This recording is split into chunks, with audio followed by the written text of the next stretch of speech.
Hi everybody, I'm Sarah Sunt and today I'm going to be showing you how I paint roses. So florals are something that can be really intimidating to people starting out with watercolor, but I want to show you how with just a few basic techniques and some practice, you can paint florals really simply and come away with something that's really beautiful. So for this exercise today, I'm just going to be using 140-pound cold press paper. This is Winsor & Newton block, but usually I use Arches or anything that's a little nicer quality. I'm going to be using one brush today, and that's my number 8 Princeton Neptune number 8 round. You might want to have a smaller brush too to get some smaller details, but usually with a round brush, you're going to get that nice tip on the end to get those fine details. And then I'm also going to be using a red or pink paint and then a blue or green.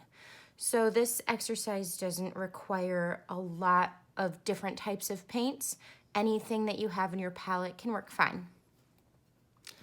So painting a rose really requires one brush stroke, and that's basically painting the letter C over and over in different thicknesses and different ways.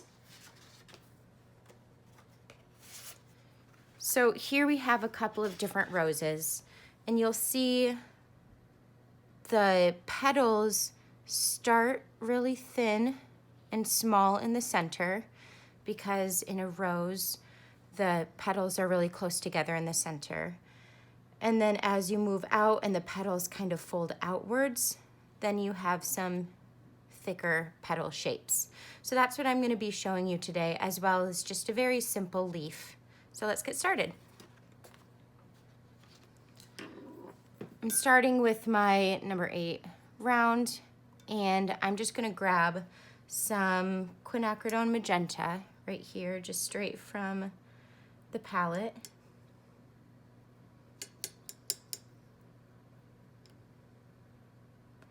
And I'm going to practice just making some C shapes on my paper.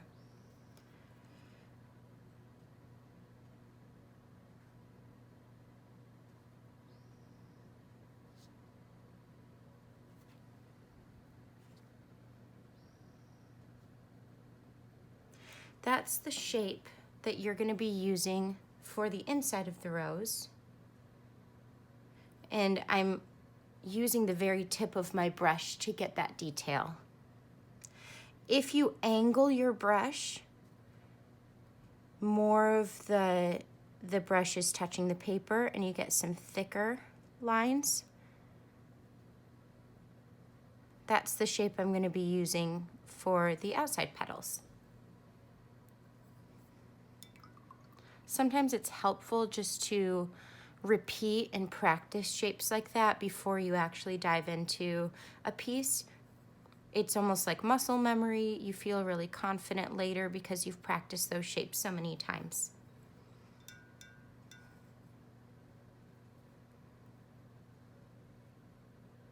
So I'm grabbing more of that magenta, and now I'm going to show you how I do an entire rose, and I'll do it a couple of times. I'm going to start with this C shape, and I'm going to interlock it for the center of the rose. So by that I mean I'll do some forward C's, some backward C's. I'll do about 4 or 5 C shapes around.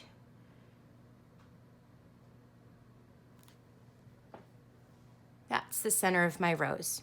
Now I'm going to just gently dip the tip of the brush into the water because as we go out, the rose is going to get a softer pink color. The center tends to be the darkest part. I'm going to do a couple more C shapes that are a little bit thicker. And again, I get that by pressing down a little bit harder with my brush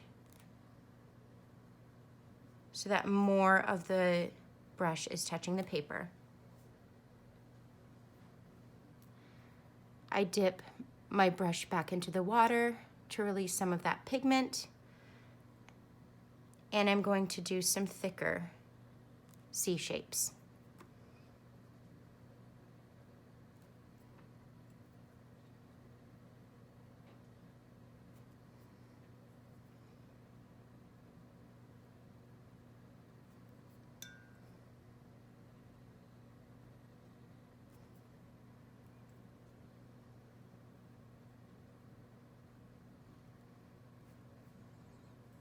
You can do as many layers of this as you want. I mean, you could really fill up the page right there, but I think I'm gonna stop after just a couple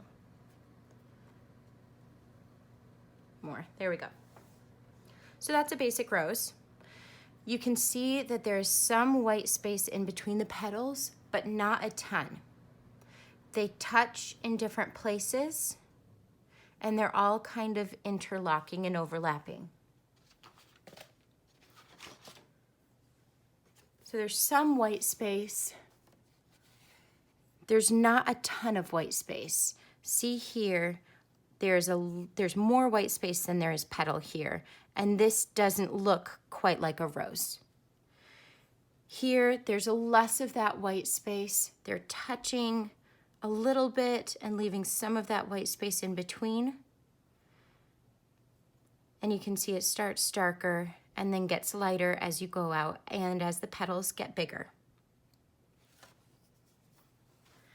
As this is wet, you can always darken the center by taking some more of that pigment and dropping it in.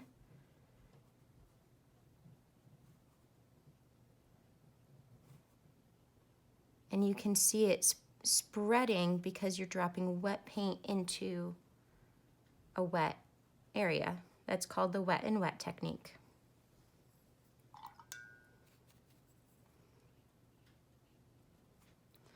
Feel free as you're doing this exercise to pause the video, go back and replay, and try this out for yourself. I'm going to do a couple more roses so that you can see me practice that technique again, and then I'll show you how to do this by adding some leaves and having something that's really cute and pretty. I'm going to use Rose of Ultramarine, which is a really pretty purple.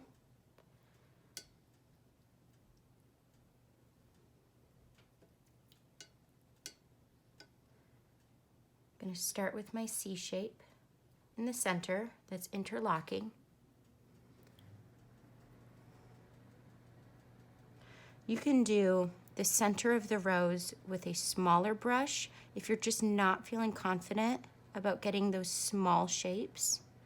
I'm barely touching the paper right now. I'm not pressing down hard, and that's how I can get those shapes really small. But some people prefer to use a smaller brush like this number 2, and then it can get that job done for you. I'm pressing down a little bit harder to get that second layer of petals.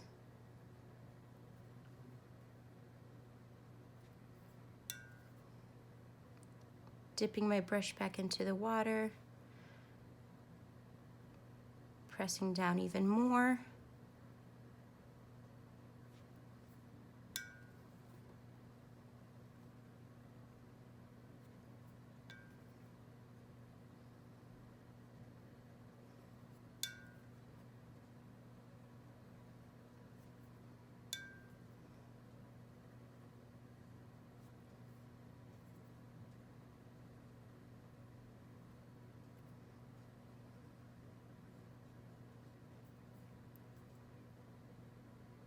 You can see I'm getting really light on the outside, just really soft.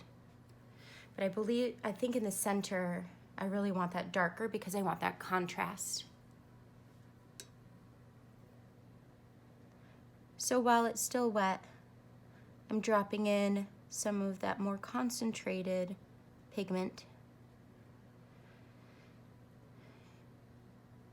And at a certain level, the paint's gonna do what it wants to do.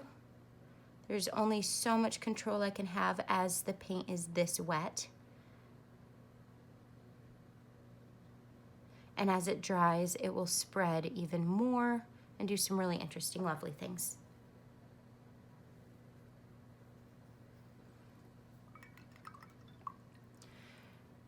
When you're feeling confident with that C shape for the petals, you can,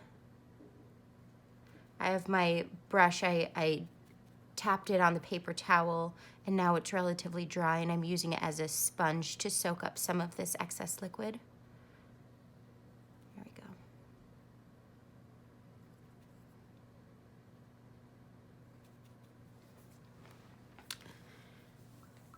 What I was saying before, you can, as you're feeling more confident with those C shapes, you can do something I call the wiggle technique. I just come up with random terms for things. But when you wiggle your brush a little bit, you get some of these more organic, kind of imperfect shapes, which can be really fun if you want something that's a little bit, has just some more texture.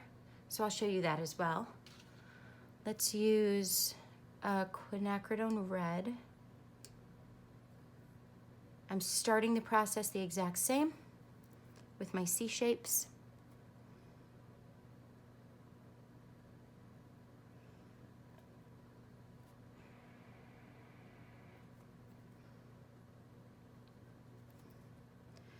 And as I move into my other layers, I'm doing kind of this wiggly C shape. And I'm dipping into my water. And instead of doing a smooth C, I'm gonna kind of wiggle it. You have less control with what the shape is gonna look like, but that's what watercolor is. And sometimes it'll do things and you're like, oh, didn't mean to do that. Brush had a mind of its own, but I kind of like it.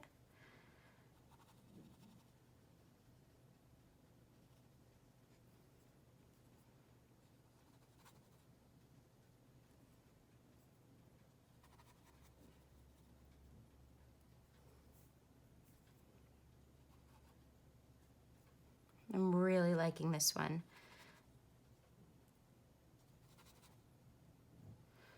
I'm dropping down the brush and then I'm wiggling back and forth, and you can see this lovely texture that happens compared to these first two roses, which are really lovely, but a little bit more stylistic.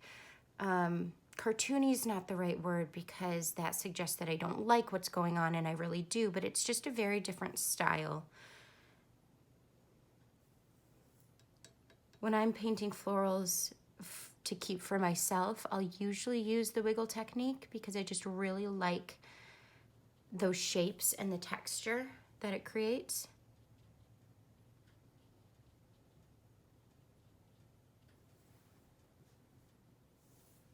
Okay. Once you've played around with this a couple times and starting to feel more confident with the shapes and with the spacing and how much white space to leave in, I really think that's the biggest challenge with this. But it's less complicated than it looks all put together because really it's just a repetition of the same shapes over and over. And in fact, when I show you the leaves, it's a similar shape as well. We're basically doing a bunch of C shapes. So for the leaves, I'm going to show you, I'll use this green, Undersea Green, which is a really pretty color. I use it for a lot of landscapes. It's not too bright. It's really natural looking. That's my go-to green when I paint, if I don't mix it myself, which usually I would recommend. Mixing a blue and a yellow. Okay, so I have Undersea Green on my brush, and I'm going to make a leaf shape. Don't be afraid if your leaf shape ends up looking like a worm. That is completely normal, and it's fine. It'll look great. So I start with the tip of my brush. Without moving the brush across the paper, I just drop the whole thing down.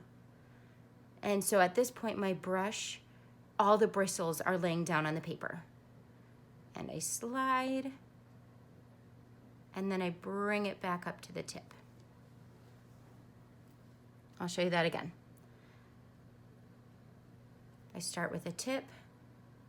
I drop the brush down so it's making an L shape. I slide and bring it back up. I would suggest taking a scrap piece of paper and doing that 20 times. You might get some that look like worms. That's okay, or slugs. It's fine. Leaves are all shapes and sizes. You could do a double. So I'll do one of those shapes going this way, and one of those shapes going this way. Now I have a thicker leaf. And I left a little bit of white space in the center. You can leave that or fill it in. It's up to you. I like to leave that vein sometimes. Another way to put in a vein on your leaf is to take the back end of your brush while it's wet and scrape it into the paper. That creates a little divot on the paper, and then all the pigment flows down into it because it's still wet, and it will dry with that vein.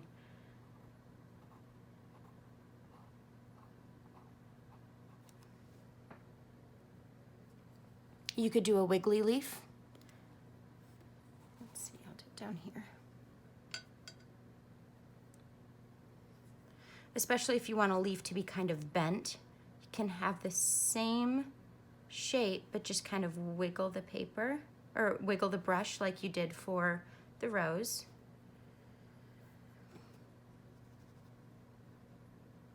To get some of that more organic texture.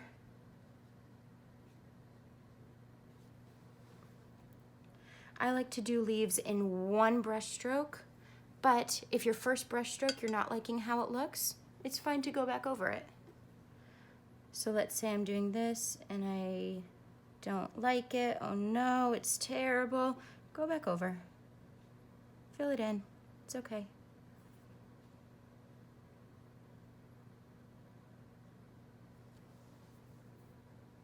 All right. With two shapes, you can do a lot. So I'm going to show you how to put this together as a simple floral. Okay, so I have my little 5x7 sheet, which is sized and ready to stick into a frame when I'm done. I really liked that Quinacridone Red when I was doing the wiggly rose. And so I'm going to use that again. I'm going to do 2 roses and a couple of leaves. I don't want them all to be the exact same shade. I want a little bit of variation, but I'm going to start just with that pure Quinacridone Red.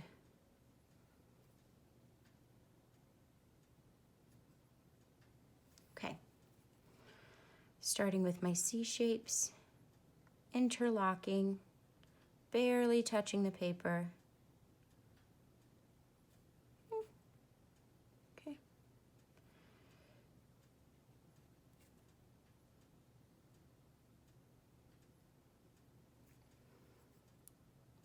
Dipping my brush just a little bit into the water to get rid of some of that pigment, lighten up those petals.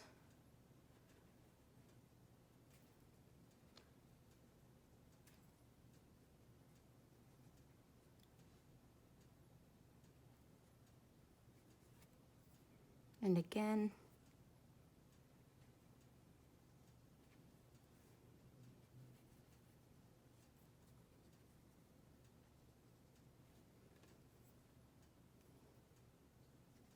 This will be my lightest.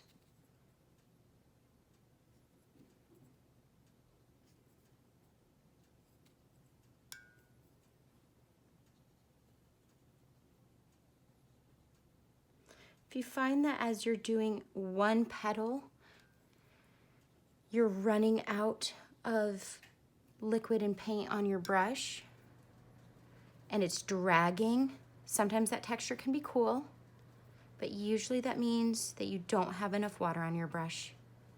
I'm really liking how I got some of that extra pigment on the end of that petal, making it look like it's one of those roses that the ends of the petal are really dark. So I'm gonna see if I can just add some more of that in. What the heck? We'll just see how that dries. That's fun.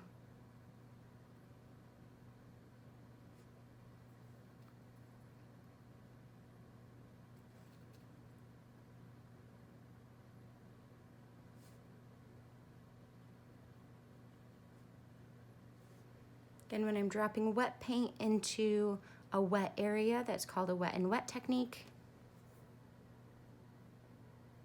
And I'm gonna do a second rose down here. I'm gonna add a little bit of Naples Yellow just to make more of a peachy color, so it's not all the same.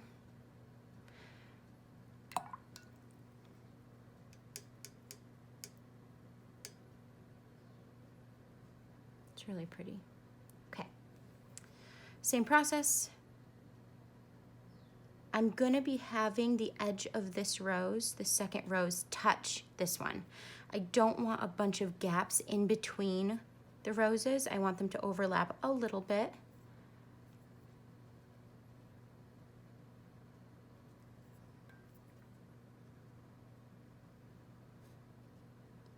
It's almost like a coral color. It's really pretty. I'm wiggling.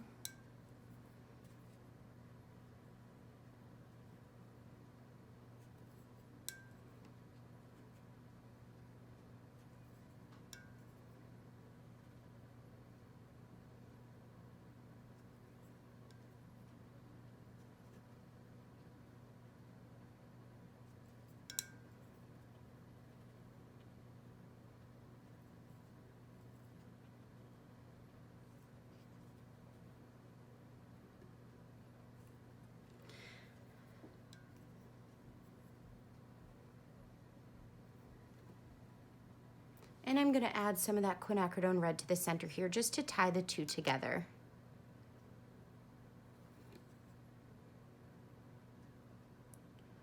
I'm using wet and wet.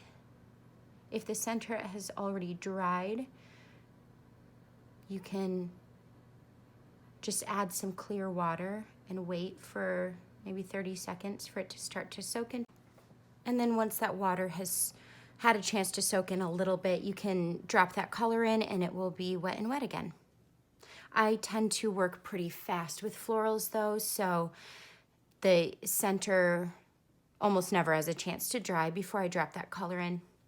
So I have these two roses, and I don't even need to wait for it to dry before I put in my leaves, because even if the green bleeds a little into the rose, that's just that nice loose floral effect that I really like.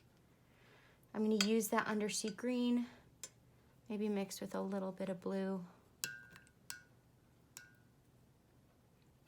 Use some Indigo.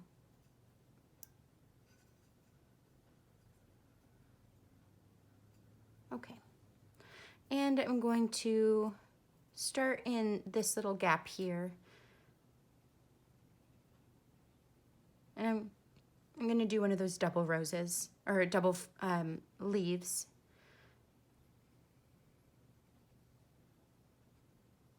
I'm leaving a little bit of that vein in there. I really like that. You see how it's bleeding into the rose? I really like that effect, so I touched it just a little bit so that they could kind of blend. Do a little one coming up here.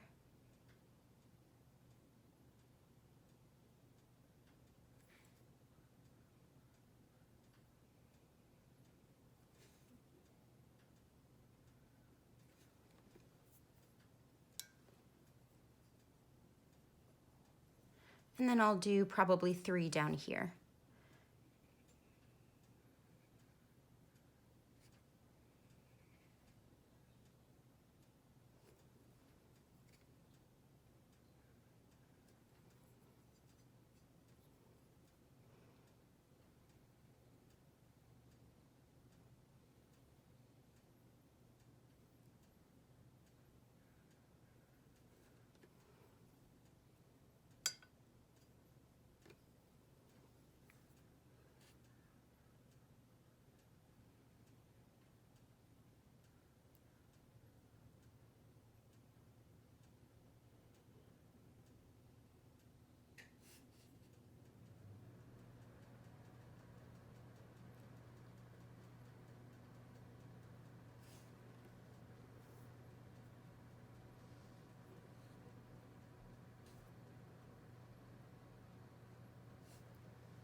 While the leaves are wet,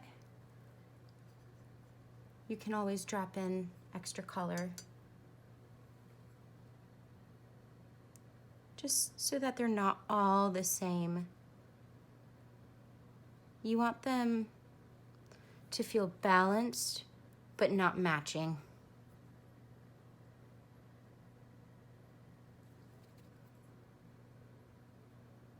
Got some red in there. When that dries, I'll just pick that out.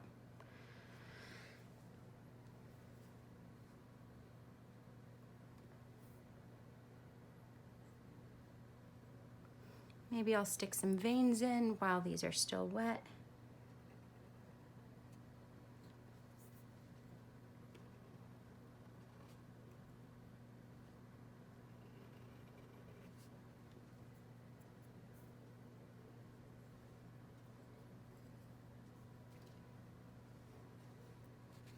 And there you go.